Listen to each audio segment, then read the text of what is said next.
சங்கீதம் 20. ஆபத்து நாளிலே கர்த்தர் உமது ஜெபத்தை கேட்பாராக. யாக்கோபின் தேவனுடைய நாமம் உமக்கு உயர்ந்த அடைக்கலமாவதாக. அவர் பரிசுத்த ஸ்தலத்திலிருந்து உமக்கு ஒத்தாசை அனுப்பி சீயோனிலிருந்து உம்மை ஆதரிப்பாராக. நீர் செலுத்தும் காணிக்கைகளை எல்லாம் அவர் நினைத்து உமது சர்வாங்க தகன பலியை பிரியமாய் ஏற்றுக்கொள்வாராக. அவர் உமது மனவிருப்பத்தின்படி உமக்கு தந்தருளி உமது ஆலோசனைகளை எல்லாம் நிறைவேற்றுவாராக.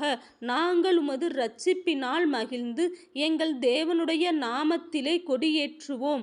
உமது வேண்டுதல்களை எல்லாம் கர்த்தர் நிறைவேற்றுவாராக. கர்த்தர் தாம் அபிஷேகம் பண்ணினவரை இரட்சிக்கிறார் என்பதை இப்பொழுது அறிந்திருக்கிறேன். தமது வலதுகரம் செய்யும் இரட்சிப்பின் வல்லமைகளை காண்பித்து தமது பரிசுத்த வானத்திலிருந்து அவருடைய ஜெபத்தை கேட்பார். சிலர் ரதங்களை குறித்தும் சிலர் குதிரைகளை குறித்தும் மேன்மை பாராட்டுகிறார்கள். நாங்களோ எங்கள் தேவனாகிய கர்த்தருடைய நாமத்தை குறித்தே மேன்மை பாராட்டுவோம். அவர்கள் முறிந்து விழுந்தார்கள், நாங்களோ எழுந்து நிமிர்ந்து நிற்கிறோம். கர்த்தாவே இரட்சியும். நாங்கள் கூப்பிடுகிற நாளிலே ராஜா எங்களுக்கு செவிகொடுப்பாராக.